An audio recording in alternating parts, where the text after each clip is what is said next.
오늘은 이제 두 번째 시간 소아시아 7교회 중 두 번째 교회 서머나 교회를 좀 살펴보도록 하겠습니다. 몇몇 가지 좀 사실을 확인하고 넘어갔으면 좋겠는데요. 먼저 서머나라고 하는 이름 뜻은 쓰다라고 하는 뜻입니다. 쓰다가 이렇게 무엇을 이제 기록하다 이런 뜻이 아니라 입에 쓰다, 고통스럽다 이런 뜻을 가지고 있는 것이 바로 이 서머나라고 하는 뜻입니다. 그래서인지 서머나 교회에는 유독히도 고난이 많았습니다. 오늘 본문에도 이제 그게 등장하죠. 내가 내 환난과 궁핍을 알고 있다 라면서 지금 이 서머나 교회의 이제 고난을 이야기하기도 합니다.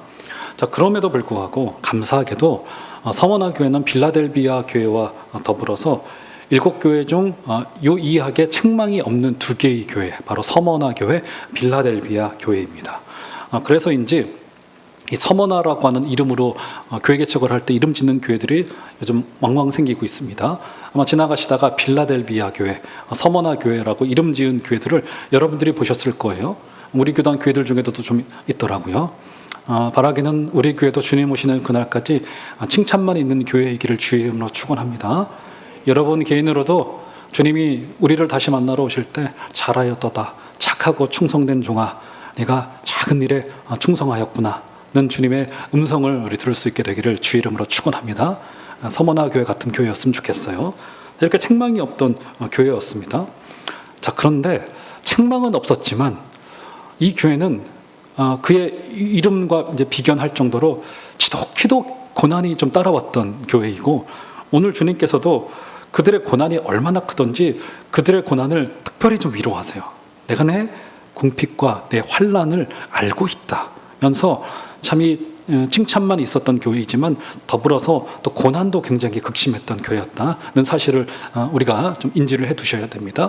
자, 그러면 이제 매번 소아시아 7교회를 살필 때마다 여러분들에게 말씀을 드리겠지만 이 도시 서머나, 지난주 도시 에베소, 오늘은 도시 서머나 과연 어떤 곳이었던가 간단하게만 정리를 좀 해보겠습니다. 그때 당시에 인구로 약 한 10만 명 정도, 굉장한 대도시예요. 지금 10만 명이라고 하면 별거 아닌 도시지만 그때 당시에 인구 10만 명 정도 되는 굉장히 살기 좋은 도시로 알려져 있습니다. 왜냐하면 이제 의학과 과학이 많이 발전을 했던 도시였어요. 그리고 더불어서 건축술이 발달하여서 볼만한 건물들이 즐비했던 도시가 바로 이 서머나였다라는 것을 알 수 있습니다. 건축술이 발달하다 보니까 여러분 자연히 어떤 것이 좀 따라오겠습니까? 로마 황제를 숭배하기 위한 신전도 굉장히 멋지게 건축을 했습니다. 서머나는 그래서 BC 2세기 경에 한 가지 이제 맹약을 하기에 이르르죠. 어떤 맹약을 합니까? 그때 당시 이제 로마가 카르타고와 지중해에 패권을 놓고 전쟁을 벌일 때 이러면 어떤 맹약을 하냐면 이 서머나가 굉장히 해안이 좀 있었던 것 같아요. 카르타고의 편에 서지 않고 로마의 편에 서서 로마에게 충성을 그때 도시국가로서 맹약을 합니다.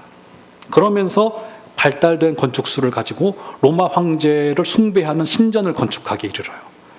그러니까 이 서머나 도시의 종교라고 하는 것은 결국 어떤 형태를 가지고 있냐면 국가주의와 종교가 결합된 굉장히 이제 강력한 형태의 모습을 지니고 있었습니다.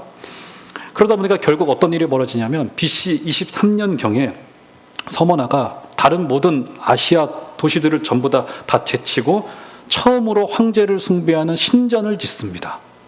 물론 이때 이제 황제 숭배의 신전은 살아있는 황제는 아닙니다.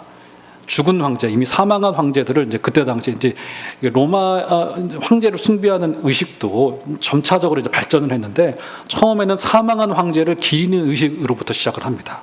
그러다가 점차적으로 그들을 신으로 추앙을 해요. 그러다가 후에 어떻게 됩니까? 이제 다음 주에 살피게 될 버가모 같은 지역에서는 살아있는 황제를 숭배하는 신전을 지어요. 그렇죠? 그러니까 이미 사망한 황제를 신으로 추앙하는 것은 심정적으로 그럴 수 있겠다 싶은 생각은 듭니다. 죽은 사람이니까 그 사람을 영웅화하고 그 사람을 신격화하는 일들은 어렵지 않습니다. 그렇죠? 서머나에서 이제 처음으로 벌어진 일이 뭐냐면 바로 사망한 황제를 위한 신전을 처음으로 짓는 것을 로마로부터 허가권을 받습니다. 건축술이 발달했기 때문에. 결국 그래서 서머나는 어떤 도시라고 할 수 있냐면 황제 숭배의 기준이 되던 도시였습니다. 출발점이 되던 도시였어요. 쉽게 말해서 아니 황제 숭배를 하려고 한다면, 신전을 지으려고 한다면 적어도 서머나 정도는 돼야지. 서머나가 기준이야. 이 도시가 하나의 표준이 되는 거야 라고 하면서 이 황제 숭배를 위한 모든 것을 총괄하는 기능을 가지고 있었던 도시가 바로 이 서머나라고 하는 도시였었습니다. 자, 그러면 그 정도로 로마 국가에 충성을 맹약을 하고 또 황제를 숭배하는 신전을 유치할 정도의 열심을 그들이 가졌다라고 한다면 당연히 어떤 혜택들이 있겠습니까? 중앙정부로부터의 혜택이 있었을 겁니다. 그래서 중앙정부로부터의 지원을 음으로 양으로 받았단 말이죠. 그러면 어떻게 되겠어요? 도시의 인프라가 좋아지면 사람들이 모이게 되겠죠. 사람들이 모이다 보면 어떻게 되겠습니까? 경제인구 활동이 많다 보니까 거기에 공장도 유치하고 사업도 하고 일할 수 있는 터도 늘어나게 되어지고 하다 보니까 경제가 활성화되어지고 도시가 윤택해지게 되어지고 부자가 많아지게 되고 했던 도시가 바로 이 서머나라고 하는 도시였었어요. 그러니까 황제를 주로 고백하는 시민들에게 엄청난 이 혜택과 수혜가 주어지면서 지금 그 도시가 점점 더 발전해 나가고 있었던 그런 상황이었던 것을 우리가 확인할 수 있는 겁니다. 자, 그에 반하여서 황제 숭배를 거절했던 그리스도인들에게는 어떤 일이 따라왔겠습니까? 엄청난 핍박이 따라왔습니다. 특별히 이제 네로 황제 이후 시대 때는 그리스도인들이 이 고발과 색출의 대상이 되고 말았습니다. 후에 말씀을 드리겠으나 유대인들은 이제 유대교와 이제 기독교를 구별하기 위해서 기독교인들을 로마의 당국에 고발하고 밀고를 하면서 기독교인들이 사회에 풍기를 문란시키고 반사회적인 인물들이라고 하는 뭐라고 해야 될까? 이 오명이라고 해야 될까요? 그들에게 그 죄를 뒤집어 씌워서 그들로 하여금 사회 활동을 하기 어렵게 만들었습니다. 그래서 오늘 본문을 보세요. 그것이 슬쩍 여기 등장하고 있습니다. 9절 보시면 이렇게 말합니다. 내가 내 환난과 궁핍을 알거니와 실상은 내가 부요한 자니라. 자칭 유대인이라 하는 자들의 비방도 알거니와 실상은 유대인이 아니요 사탄의 회당이라. 그렇죠? 여기서 보면은 서머나 교회가 가지고 있는 고난을 어떻게 표현하고 있냐면 환난과 궁핍이었다라고 말합니다. 여기서 말하는 환난과 궁핍이 어떤 정도였고 어떤 의미였을까? 여러분, 여기서 환난과 궁핍은 상징적인 표현이 아닙니다. 이것은 서머나 교회의 현실이었어요. 그들은 환난당할 수밖에 없었고 그들은 가난할 수밖에 없었습니다. 왜 그렇게 서머나 교회 교인들을 비롯한 초대교회 교인들은 왜 그렇게 가난을 경험할 수밖에 없었을까? 우리는 가난을 놓고 기도하기라도 하죠. 가난을 극복하게 해달라고, 물질로 좀 풀려지게 해달라고 기도라도 할 수 있지 않습니까? 그런데 초대교회 교인들에게 그것은 기도 제목이지 않았을 거예요. 그들의 사회 구조가 그것을 극복할 하나의 틈바구니도 허락하지 않았습니다. 도대체 그들의 고난의 성격이 무엇이었을까? 자, 그것을 두 가지로 정리할 수 있어요. 두 가지 큰 사건이 있었습니다. 첫 번째는 뭐냐면 당시에 네로 황제가, 여러분 예전에 그 기억나시죠? KBS 예전에 80년대 개그 프로그램 중에 그 최양락 씨가 나와가지고 네로 흉내를 내면서 우스개 장면을 일으키고, 그 제목이 뭔지 기억이 안 나네요. 막 떠올려도 기억이 안 납니다. 그러면서 그때 그 개그 프로그램 중에도 있었어요. 이 소재가. 네로 황제가 로마시에 정신이 획가닥 돌아가지고 불을 지릅니다. 불을 지르니까 시민들이 난리가 났겠죠. 피해를 입고. 그때 로마가 어떻게 일을 처리합니까?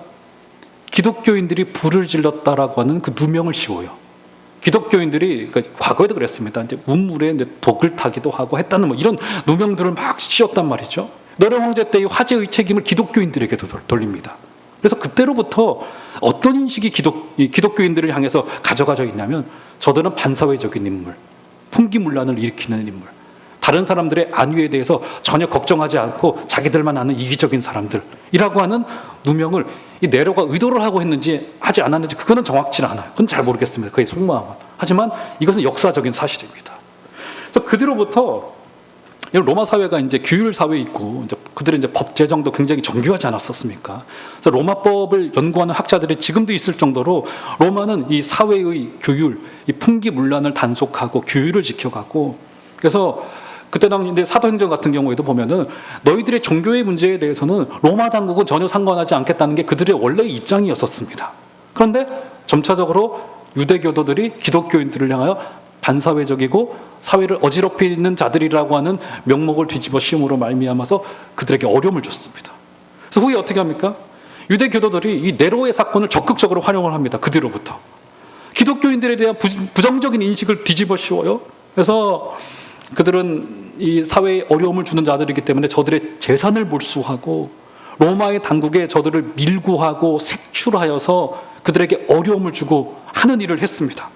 사회적인 최소한의 안정망 자체가 그들에게 완전히 무너져 있었던 상황이 된 겁니다. 이 첫 번째 큰 사건이었어요. 자, 두 번째, 또 이게 어떤 이유에서 그들이 환란이고 궁핍을 경험할 수밖에 없었던 문제인 것인가? 두 번째, 서머나의 도시 구성 자체가 그랬습니다.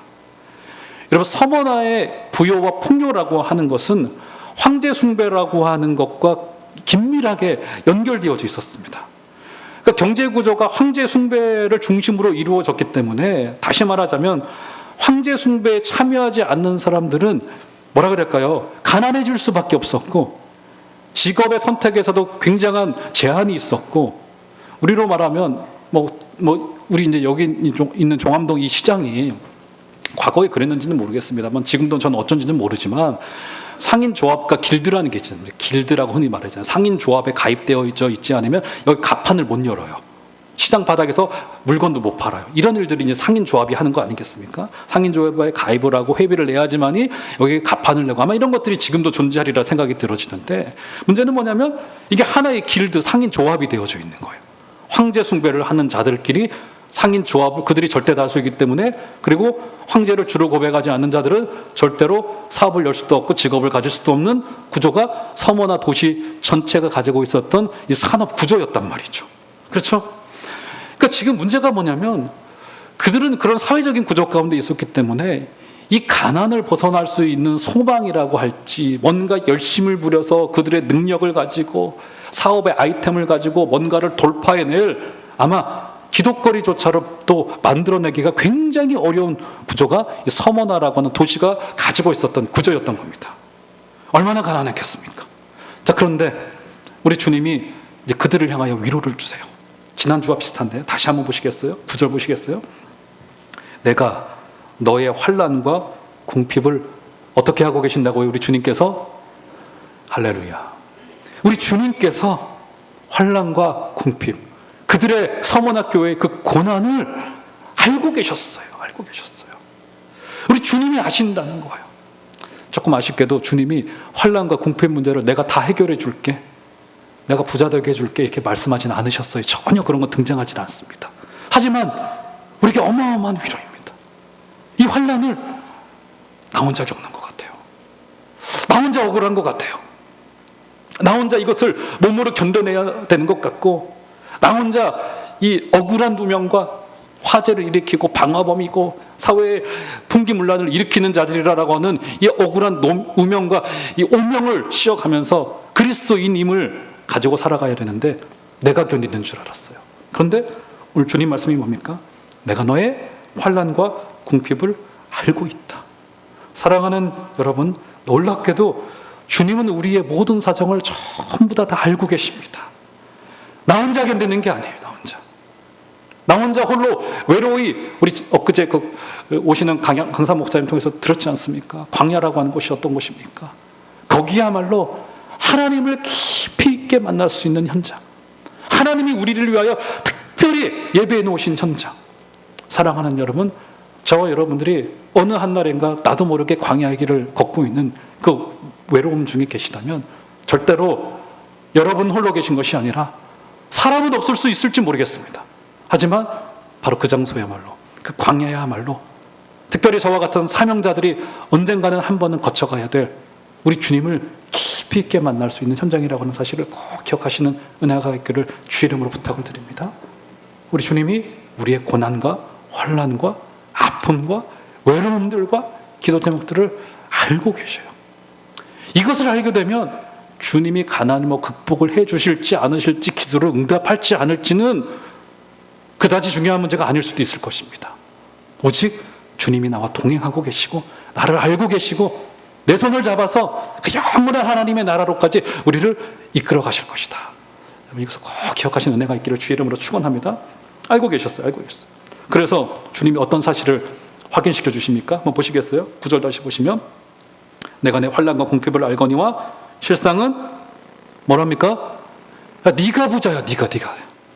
서머나 사람들은 윤택한 생활을 누렸습니다. 여러 가지 것들을 가지면서 공장을 여러 개 굴리면서 많은 돈을 벌고 많은 부여를 가지고 있고 떵떵거리면서 살아가고 있어요. 그런데 그에 반하여서 기독교인들은 그러지 못했어요.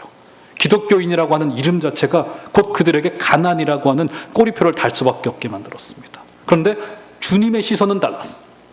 네가 부자야. 어떤 부자를 이야기를 한 겁니까?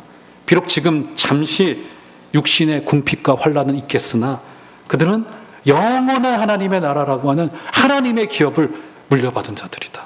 사실을 오늘 주님께서 확인하고 계신 것이죠. 사랑하는 여러분 부자이십니다. 오늘 말씀의 제목들에서 네가 부자라 그 말씀 주고 있는 거라고요. 오늘 주님이 우리를 향하여 너가 부자라라고 하는 그 말이 여러분들에게 현실로 다가오게 되어지고 그 말이 주님이 말씀하셨으니까 진짜이긴 하지만 여러분들에게도 그 말이 진짜로 다가오게 되시는 우리 은혜가 있기를 주의 이름으로 축원합니다. 저도 부자예요. 여러분들도 부자고. 맞죠? 자, 그런데 이 서문학교회의 환란과 궁핍의 이면에 있었던 사건을 한 가지 봐야 되겠습니다. 자, 본문에 나와 있어요. 한번 보시겠어요? 실상은 내가 부유한 자라 자칭 유대인이라 하는 자들의 비방도 알거니와 실상은 유대인이 아니요 사탄의 회당이라.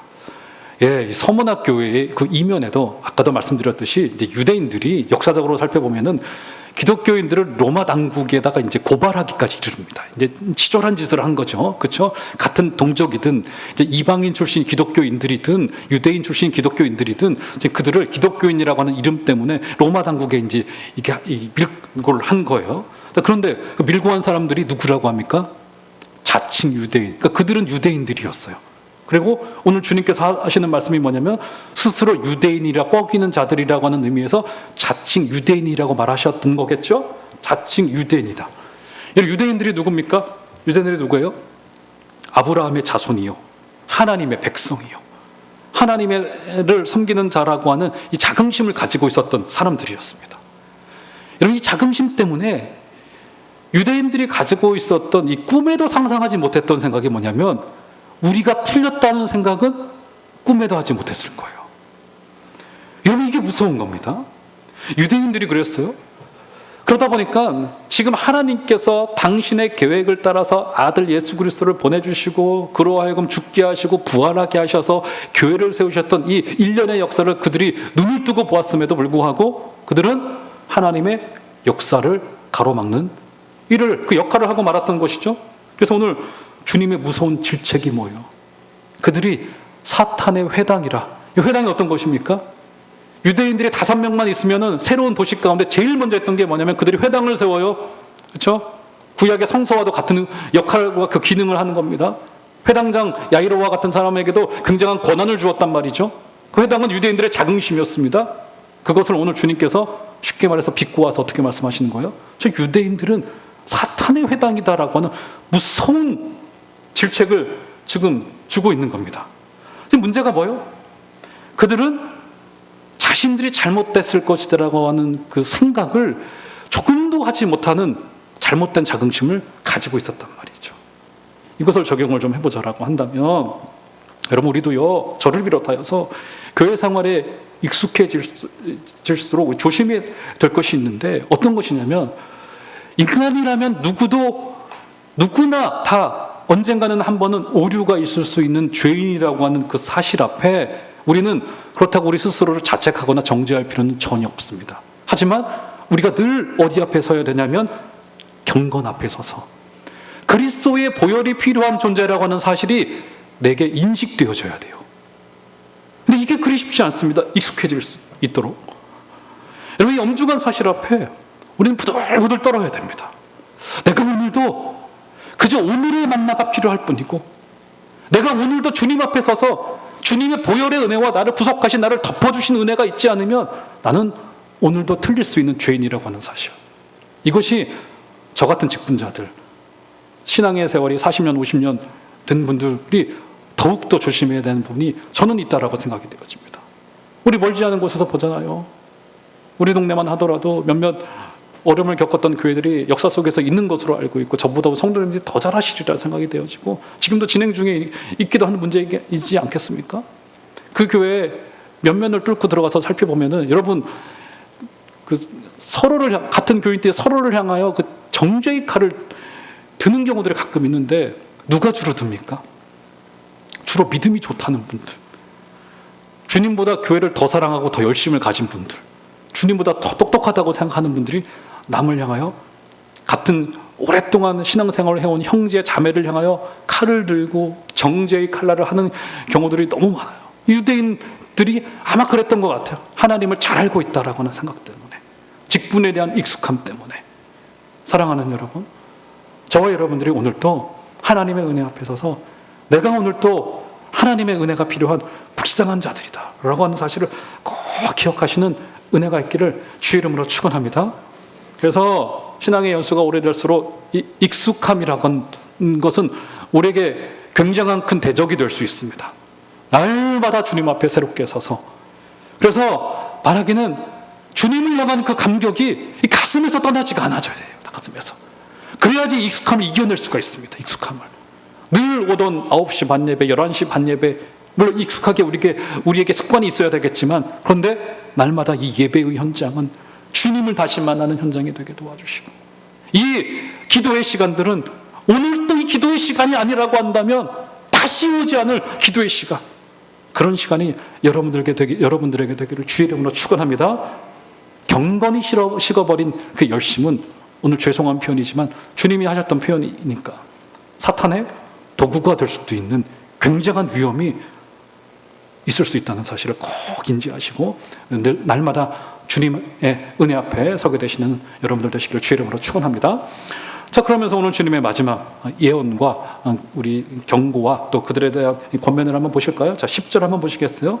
자, 한번 다 같이 이것은 한번 한 절이니까 한번 읽어보도록 하겠습니다. 시작.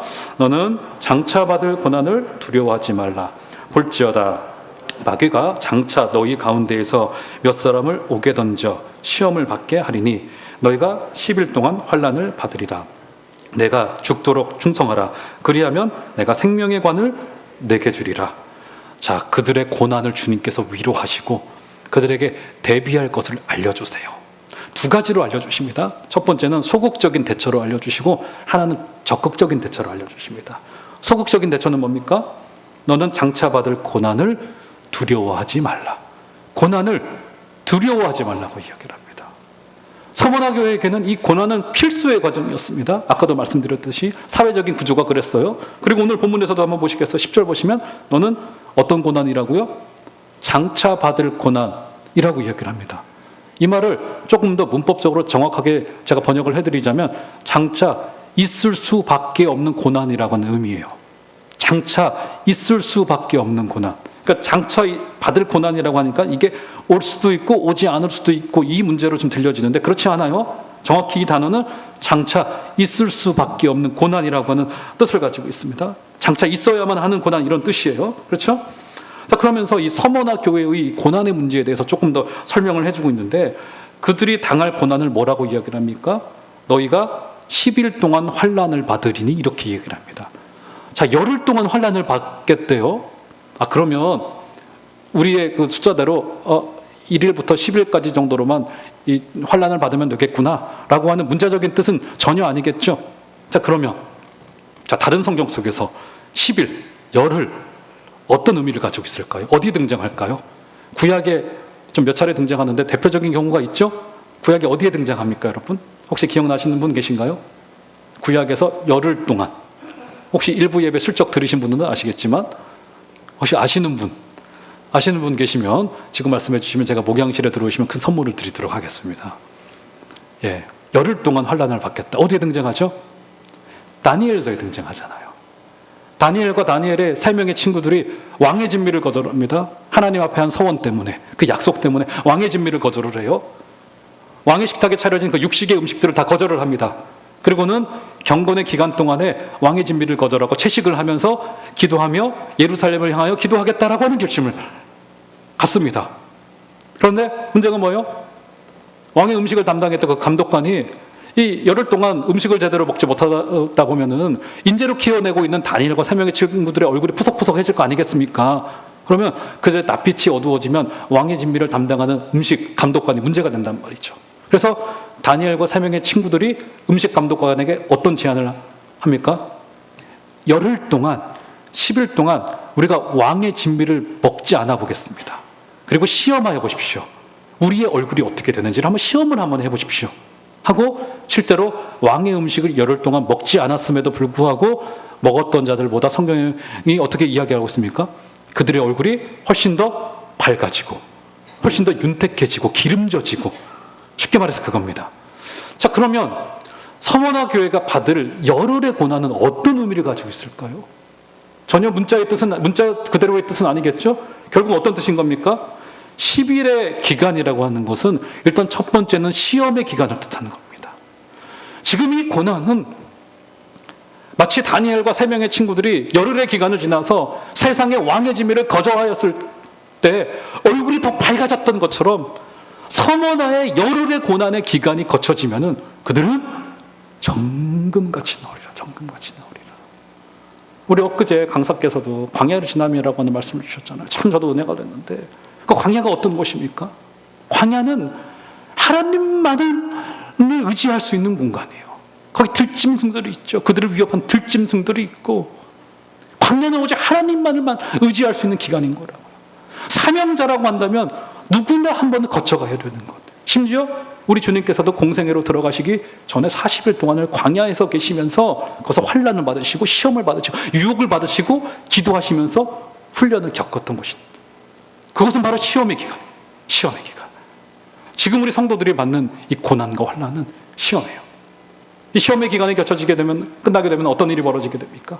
다니엘의 얼굴이 밝아졌던 것처럼 서머나 교회에게도 하나님의 그 영광의 빛이 비춰오게 될 것이더라고요. 사랑하는 여러분, 이것을 진실로 믿으시는 은혜가 있기를 주의 이름으로 축원합니다. 그러면서 열흘이라고 하는 기간을 왜 그들에게 지정해 주셨을까요? 여러분, 이것은요, 제한된 시간을 이야기합니다. 제한된 짧은 기간을 이야기를 해요. 지금 무슨 이야기를 하고 있는 거예요? 서머나 교회가 지금 극심한 환난을 당하나, 하지만 우리가 흔히 하는 이야기대로 이 고난은 곧 끝나게 될 것이다. 이 또한 지나가리라. 그러니까 이 고난과 환난은 언젠가는 멈춰지게 된다는 거예요. 그러니까 이 열흘이라고 하는 이 시간은 바로 제한된 시간 동안에 그들이 받는 그 고난은 곧 시험일 것이다. 그들이 정금처럼 나오게 될 것이다. 그리고 이 고난과 환난은 언젠가는 멈춰지게 될 것이다라고 하는 거예요. 그래서 여러분, 우리의 이런 종말론적인 자세는 굉장히 중요하지 않습니까? 근데 우리 교회도 매해 1월이나 2월 되면 은퇴식을 늘 거행을 하고, 저도 이제 언젠가 은퇴할 날이 오게 되겠죠. 근데 우리가 언젠가는 우리가 가지고 있는 모든 것들은 전부 다 종료가 될 것이다라고 하는 이 생각은 굉장히 중요합니다. 사랑하는 여러분, 아쉬운 말씀을 드리자면 우리가 가지고 있는 모든 것들은요, 언젠가는 전부 다 종료됩니다. 물질도 멈출 거예요. 우리의 젊음도 멈출 거예요. 우리의 건강도 멈출 겁니다. 우리의 직분도 멈춥니다. 권력을 쥐고 흔들던 그 자리에서도 누군가는 언젠가는 한번 이 땅에서도 내려와야 됩니다. 심지어는 저희 직분도 멈추게 될 거예요. 언젠가는 한 번은. 맞죠, 여러분? 그리고는 의로우신 재판장 앞에 우리 모두 모든 것을 탈탈 다 내려놓고 그분 앞에 서게 될 거예요. 지금 내가 가지고 있는 게 내게 아니에요. 그분께 언젠가는 다 놓고 가야 됩니다. 거기에서 안녕과 평안을 찾을 수 없고요. 이 종말적인 자세가 우리의 이 땅에서의 삶의 중요한 방향과 우리의 철학을 결정하는 거라고요. 사랑하는 여러분, 언젠가 모든 것이 멈춰질 것이다라고 하는 생각 앞에 우리 겸손하게 주님의 뜻을 구하게 되신 여러분들 되시기를 주의 이름으로 축원합니다. 그래서 소극적인 대처로서 너희도 그래서 고난을 두려워할 필요 없다, 두려워하지 말라, 이렇게 주고 있는 거라고요. 자, 그러면서 오늘 말씀의 결론이면서 두 번째, 고난을 대하는 적극적인 대처 한번 볼까요? 자, 10절의 후반절을 보면 너희가 10일 동안 환난을 받으리라, 내가 죽도록 충성하라. 두 번째 대처입니다. 첫 번째 소극적인 대처로 두려워하지 말라라고 하는 대처를 주었다면, 두 번째 어떻게 합니까? 고난 중에 있으나 네가 죽도록 충성하라. 죽도록 충성하라는 말 어떤 말일까요, 여러분? 이거 죽을 만큼 힘들어도 충성하라, 이런 뜻일까요? 아니에요, 여러분. 어떤 뜻입니까? 죽는 데까지 충성하라. 죽는 데까지 충성하라. 제가 이 서문학교에 있었던 한 인물을 여러분들에게 소개를 좀 해드리고 오늘 말씀을 마치도록 하겠습니다. 지난주에도 한번 그 이름을 언급을 해드렸죠. 여러분 이분의 이름 정도는 여러분들이 좀 외우고 계시면 좋을 것 같습니다. 이 편지를 받은 후 몇십 년 후에 순교의 자리로 올랐던 폴리캅이라고 하는 서머나 교회의 감독, 주교 폴리캅. 나중에 여러분 인터넷을 찾아보시면 그의 이제 순교에 관한 일화가 역사가들에 의해서 기록되어져 있는 여러 부분을 좀 찾아보실 수 있을 겁니다. 그는 뭐 목회적으로나 신학적으로도 굉장히 뛰어난 인물이었고 참 서머나 교회의 사랑을 많이 받았던 담임 목사였었습니다. 그의 나이 86세 때 그가 이제 로마의 핍박과 박해를 피하여서 한 농가에 숨어 들어가 있었습니다. 거기서 이제 또 목회도 준비하고 말씀도 준비하고 있었겠죠. 기도하는 시간을 보내고 있었습니다. 그런데 한 소년이 이 폴리캅 감독을 잘 알고 있었던 한 소년을 로마 당국자가 잡아서 그를 심하게 매질하고 고문하고 박해하자 그가 숨어있던 그 농가의 위치를 말하지 않을 수 없었습니다. 로마의 병사들이 쭉 다가옵니다. 폴리캅도 당연히 알지 않았겠습니까? 다가오는 소리가 쫙 들려요. 그가 농가의 바닥에 무릎 꿇고 앉아서 기도하기 시작을 합니다. 기도의 소리가 얼마나 크고 간절했던지 농가의 밖으로까지 들리기 시작을 합니다. 1시간이 지나고 2시간이 지나도 폴리캅의 기도가 그쳐지질 않아요. 그런데 이 폴리캅의 명성과 인품을 잘 알고 있었던 로마의 병정들도 감히 농가의 문을 열고 들어가서 그를 잡아내질 못합니다. 그가 기도를 마치기까지를 로마 병정들은 기다립니다.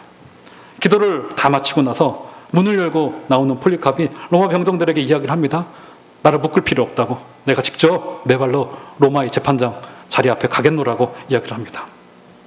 재판정 앞에 쭉 들어서고 있는데 워낙에 유명 인물이었기 때문에 그 재판정 앞에 많은 기독교인들 또한 함께 동석을 했던 상황인 겁니다. 그때 그 유명한 그 말씀이 기적처럼 기독교인들과 로마의 재판정 앞에 서 있던 폴리캅에게 들려오기 시작을 합니다. 고린도전서 16장 13절의 말씀을 기초로 이런 말이 들려와요.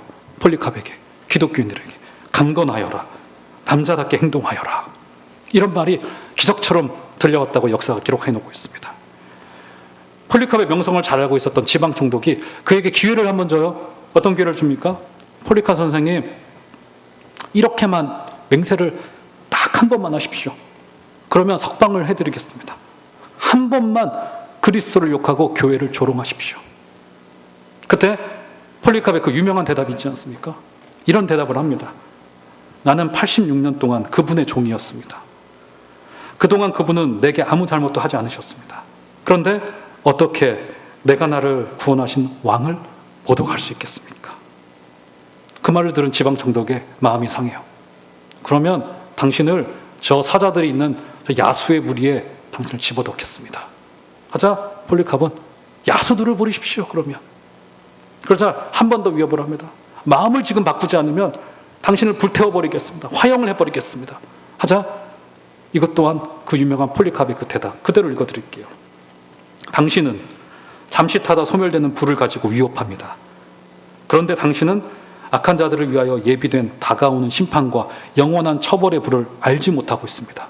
왜 지체하십니까? 오십시오. 당신이 원하는 것을 하십시오. 그러자 병사들이 폴리캅을 장작더미 위에 올려놓고 장작더미에 기름을 부어요. 그러다 폴리캅이 그때 이렇게 기도를 합니다. 하늘을 향하여서. 오늘 이 시간 성령의 불멸 안에서 영과 육이 영원한 생명의 부활을 얻고 그리스도의 잔 안에서 순교자에 포함되는 영광을 주셔서 감사합니다. 속이지 않고 진실하신 하나님께서 예비하셨고 계시하셨으며 성취하신 대로 이제 부요하고 받으실 만한 제물로 순교자들 가운데 저를 받아주시옵소서. 폴리캅의 기도가 끝났을 때 불을 붙여요. 그때 기적과도 같은 역사가 일어납니다. 폴리캅의 머리털 한 올에도 불이 붙지 않고 있는 상황이 된 겁니다. 놀랐겠죠? 이건 실제로 역사가 기록하고 있는 기적과도 같은 역사예요. 그러자 로마 병정들이 다가가서 창과 칼로 그를 난자를 합니다. 그때 튀겼던 폴리캅의 피가 그 불을 잠재웠다고 역사가 기록해 놓고 있어요. 주님은 그래서 서머나 교회에게 어떤 약속을 주셨습니까? 내가 죽도록 충성하라. 그리하면 내가 생명의 관을 내게 주리라. 사랑하는 여러분, 때로 우리에게 고난을 주셨을 때 두려워하지 않는 것을 넘어서서 죽는 데까지 충성하는 자리까지 우리에게 요구하실 때도 있을 것입니다. 우리 교회도 서머나 교회처럼 칭찬만 있는 교회이기를 바랍니다. 다만 고난도 함께 올 수 있습니다. 하지만 신실하신 주님의 약속, 내가 내게 생명의 관, 승리의 관을 내게 주겠다는 약속을 붙드시고 주님의 시선 앞에 너가 부자야, 세상은 다 윤택하게 살아가고 자기들의 나름대로 철학을 가지고 살아가고 이 땅을 호의호식하고 살아가는 것 같아도 아니야, 네가 부자야, 네가 부자야, 이 음성을 붙드시고 오늘을 또 신실하신 주님을 붙드시고 이번 한 주도 승리하게 되시는 여러분들 다 되시기를 주 이름으로 축원합니다.